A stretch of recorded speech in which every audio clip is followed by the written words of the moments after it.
الحمد لله رب العالمين والصلاة والسلام على رسوله الكريم وعلى آله وصحبه أجمعين أما بعد فقد قال الله تعالى في القرآن العظيم وفي الفرقان المجيد بعد أعوذ بالله من الشيطان الرجيم بسم الله الرحمن الرحيم قوا أنفسكم وأهليكم نارا صدق الله العلي العظيم وقال نبينا صلى الله عليه وسلم كل مولود يولد على الفطرة فأبواه يهودانه أو ينصرانه أو يمجسانه صدق رسول الله صلى الله عليه وسلم.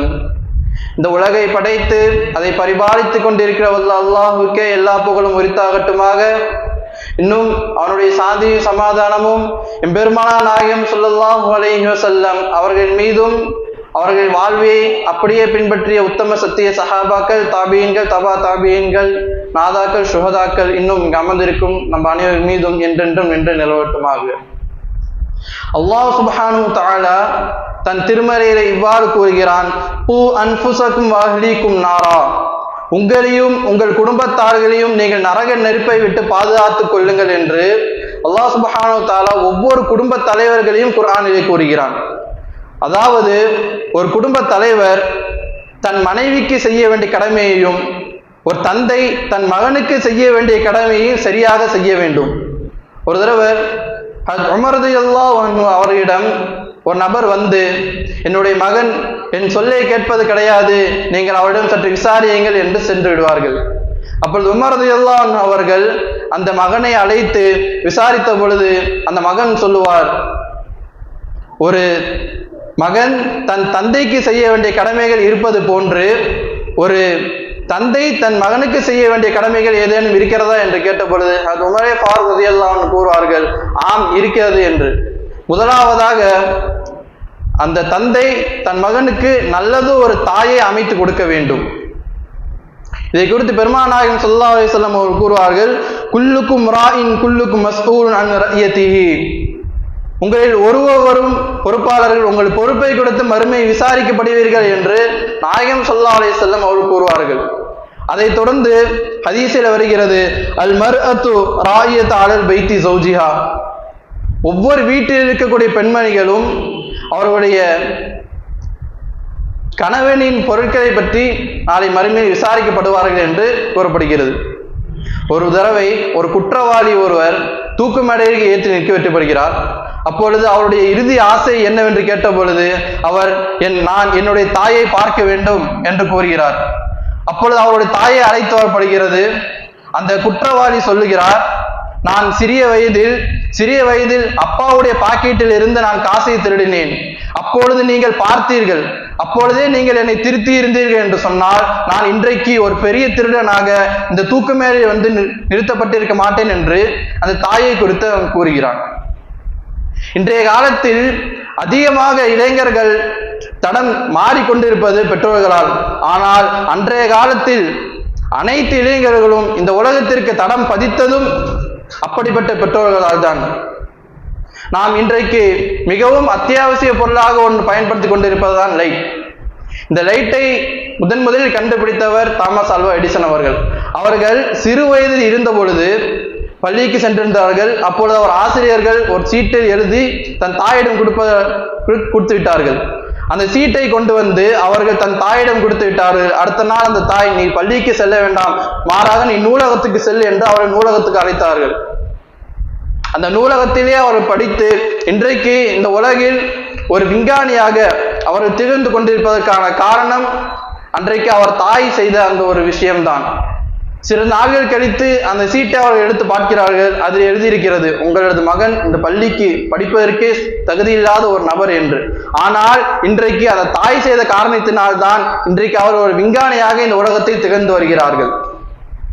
அதே போன்றுதான் இன்று அதிகமான இளைஞர்கள் தடம் புரண்டு கொண்டிருப்பதற்கு காரணம் தாய்க்கும் தந்தைக்கும் மற்றியுள்ள பிரச்சனைகள். அவருக்கு மத்தியில் நடக்கக்கூடிய பிரச்சனைகள் காரணமாக அவர்களுக்கு விவாகரத்து ஏற்பட்டு அந்த பிள்ளைகளை அவர்கள் கவனிப்பதற்கு சற்றும் நேரம் இல்லாமல் அம்போதாக விட்டு சென்று விடுகிறார்கள். அதே போன்று ஒரு தடவை ரபியத் இப்னு ராயி என்ற ஒரு தாபியர், அவர் சிறு வயதில் இருக்கும் பொழுது அவருடைய தந்தை அவர்களை தாயையும் அந்த மகனையும் விட்டு சென்று விடுகிறார்கள். சிறிது நாட்கள் கழித்து அந்த ஊருக்கு திரும்பி வந்து பார்த்த பொழுது பள்ளிவாசலில் ஒரு பெரிய நபர் உட்கார்ந்து பாடம் நடத்தி கொண்டிருக்கிறார்கள். இது யார் என்று தன் மனைவியிடம் அவர் கேட்கிற பொழுது, இவர்தான் நம்முடைய மகன் ரபியா, உங்களுடைய மகன் என்று கூறினார்கள். அன்றைக்கு எத்தனையோ இளைஞர்களை தடம் பதிக்க வைத்ததும் தாய்மார்கள் தான். இன்றைக்கு எத்தனையோ நபர்கள் வழித்தவரை செல்வதற்கு காரணமாக இருப்பதும் பெற்றோர்கள் தான். அடுத்ததாக உமரே ஃபாரூக் ரலியல்லாஹு அன்ஹு கூறினார்கள், அந்த மகனுக்கு நல்லது ஒரு பெயரை, சாலிஹான பெயரை அந்த தந்தை அவருக்கு புகுட்ட வேண்டும், வைக்க வேண்டும். இந்த பெயரின் காரணமாக ஒரு மனிதன் முதலில் ஒரு இழிவான பெயரை அவனுக்கு வைத்தான் என்று சொன்னால் அந்த பையன் முதலில் அந்த பெற்றோரை வெறுக்க ஆரம்பிக்கிறான். இரண்டாவதாக உற்ற உறவினர்களை அவர் வெறுக்க ஆரம்பிக்கிறான். அடுத்தது அந்த பெயரை சொல்ல சொல்ல சொல்ல இந்த சமூகத்தையே மொத்தமாக அவன் வெறுக்க ஆரம்பித்து விடுகிறான். முஸ்லீம் ஒரு ஹதீஸ் பதிவாகிறது, உங்களுடைய பெயர்களிலே மிகவும் அழகிய பெயர், அல்லாஹ் சுப்ஹானஹு தஆலா விரும்பக்கூடிய பெயர் அப்துல்லா, அப்துர் ரஹ்மான் என்பதுதான். அடுத்ததாக உமரே ஃபாரூக் ரலியல்லாஹு அன்ஹு மூன்றாவதாக ஒரு விஷயம் கூறுகிறார்கள், தன் மகனுக்கு நல்ல மார்க்க கல்வியையும் இன்னும் ஒழுக்கத்தையும் அவர் கற்பித்து கொடுக்க வேண்டும் என்று அது உமரே ஃபாரூக் ரலியல்லாஹு அன்ஹு அவர்கள் அந்த மகனிடம் கூறுகிறார்கள். இதை குறித்து பெருமானார் நாயகம் ஸல்லல்லாஹு அலைஹி வஸல்லம் அவர் கூறியதாக இப்னு உமர் ரலியல்லாஹு அன்ஹு கூறினார்கள், அஸிப் இப்னக ஃபஇன்னக மஸ்ஊலுன் அன்ஹு மாதா அஸபதஹு மாதா அல்லம்தஹு. நீங்கள் உங்களுடைய மகன்களுக்கு ஒழுக்கத்தை கற்பித்து கொடுங்கள்.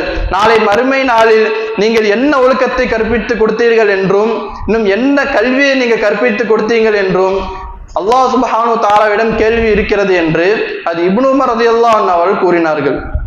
அதை தொடர்ந்து நாயகம் ஸல்லல்லாஹு அலைஹி வஸல்லம் அவர் கூறினார்கள், மா நஹ்ல வாலிதுன் வலதஹு மின் அஹ்லின் அஃலல மின் அதபின் ஹஸனின்.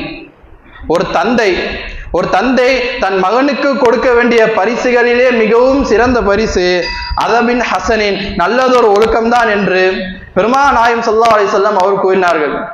இந்த உலகில் இன்றைய வரைக்கும் லுக்மான் அலைஹிஸ்ஸலாம் அவர்கள் தன் மகனுக்கு செய்த உபதேசத்தை போன்றும் அவர்கள் கற்பித்த ஒழுக்கத்தை போன்றும் இன்று யாரும் செய்வது கிடையாது.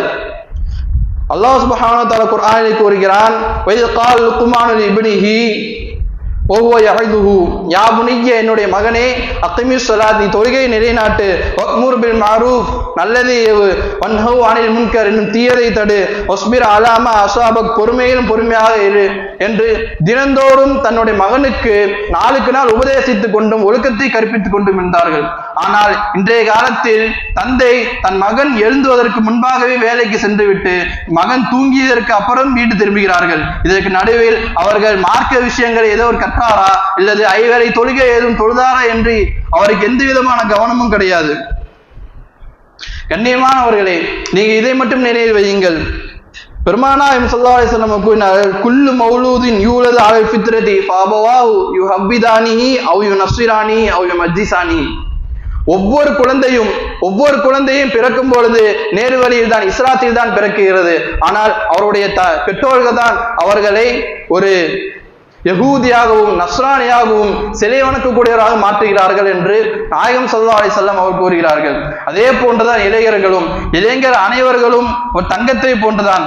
தங்கம் எவ்வாறு பூமியிலிருந்து எடுக்கும் பொழுது இருக்கிறதோ அதில் கழிக்க வேண்டிய விஷயங்களை கழித்தால்தான் அதை ஒரு ஆவணமாக நாம் பயன்படுத்த முடியும். அதே போன்றுதான் இளைஞர்களும் தன் பெற்றோர்கள் அவர்களை திருத்துவதன் காரணமாக தீய நட்பிலிருந்தும் தீய விஷயங்களிலிருந்தும் அவரை கழிப்பதன் காரணமாக தான் அவர்கள் இந்த உலகத்திற்கு தடம் பதிக்கக்கூடிய ஒரு இளைஞராக மாறுகிறார்கள்.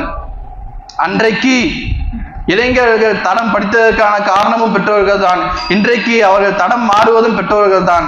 அன்றைக்கு தடம் பதித்தது பெற்றோர்களின் கவனத்தால், இன்று அவர்கள் தடம் மாறிக்கொண்டு போவது பெற்றோரின் அலட்சியத்தால் என்று கூறி என்னோட உரையை நிறைவு செய்கிறேன். ஆகிர் தஅவானா அல்ஹம்துலில்லாஹி ரப்பில் ஆலமீன். அஸ்ஸலாமு அலைக்கும் வரஹ்மத்துல்லாஹி வபரகாத்துஹு. அற்புதமான பல கருத்துக்களை பதிவு செய்தார்கள். ஆர்வமாக ஒரு செய்தி சொன்னார்.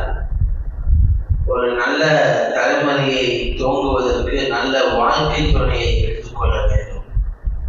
அபுல் அஸ்வத் துவலி ரஹ்மத்துல்லாஹி அலைஹி மிகப்பெரிய ஹதீஸ்களை வல்லுனர், மார்க்க சட்ட அறிஞர். மரண தருவாயிலே இருக்கின்ற போது தான் ஈன்றெடுத்த பிள்ளைகளை அழைத்து ஒரு கேள்வி ஒன்று கேட்பார். நான் உங்களுக்கு செய்ய வேண்டிய உபகாரம் எல்லாம் செஞ்சிருக்கிறேன்னா? அந்த பிள்ளைகள் சொல்வார்கள், அல்ஹம்துலில்லாஹ், தாய்களை நல்லா வளர்த்தீங்க, ஆளாக்குனீங்க, இல்மு கொடுத்தீங்க, எங்களை நல்லா நீங்க ஒரு மனிதர்களாக உருவாக்கி இருக்கிறீர்கள். அப்போ அபுல் அஸ்வத் துவலி சொல்வார்கள், இதுவெல்லாம் நான் செய்த உபகாரம் என்று நீங்கள் கூறுகிறீர்கள். நான் இதைவிட மிகப்பெரிய ஒரு உபகாரத்தை உங்களுக்கு நான் செய்திருக்கிறேன். அது என்னவென்று உங்களால் சொல்ல இயலுமா என்ற போது அவர்கள் திணறுவார்கள், சொல்ல இயலாது. அப்போது அபுல் அஸ்வத் துவலி சொல்வார்கள், உங்களுக்கு தாயாக ஒரு நல்ல வாழ்க்கை துணையை நான் தேர்ந்தெடுத்தேன் அல்லவா, அது நான் உங்களுக்கு செய்த மிகப்பெரிய உதவி என்று சொன்னார். ஒரு நல்ல அம்மா கிடைப்பதற்காக ஒரு நல்ல பெண்ணை நான் தேர்வு செய்துவது உங்களுக்காக நான் செய்த மிகப்பெரிய உபகாரம் என்று சொல்லுவார்கள்.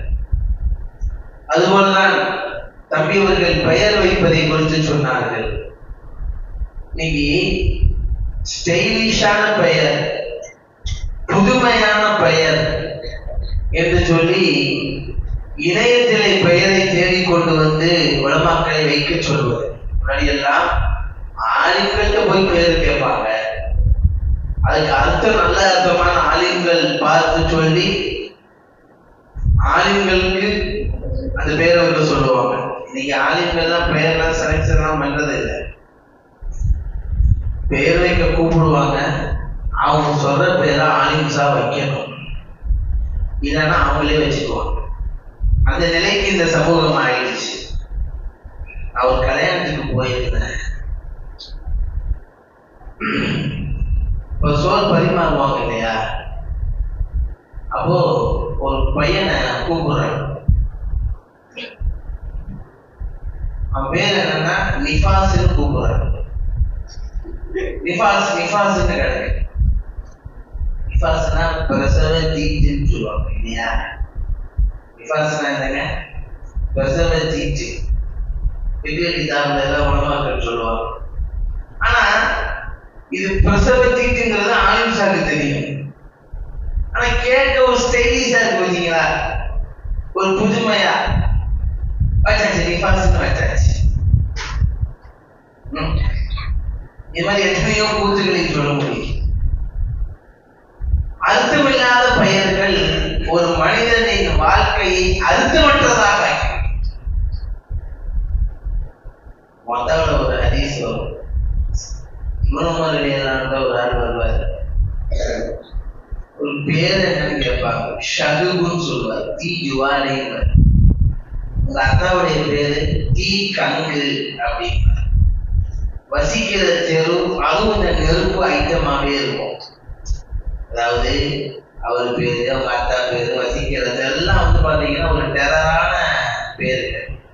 நெருப்பு கங்கு, தீ ஜுவாலை இப்படியே இருக்கும்.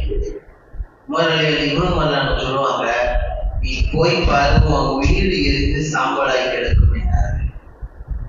அது போய் பாப்பா, தீ பிடிச்சி எரிக்கிட்டு மொத்தவழி வருகிறது. ஹதீஸ்காரன் நீங்க வேணா பாருங்க.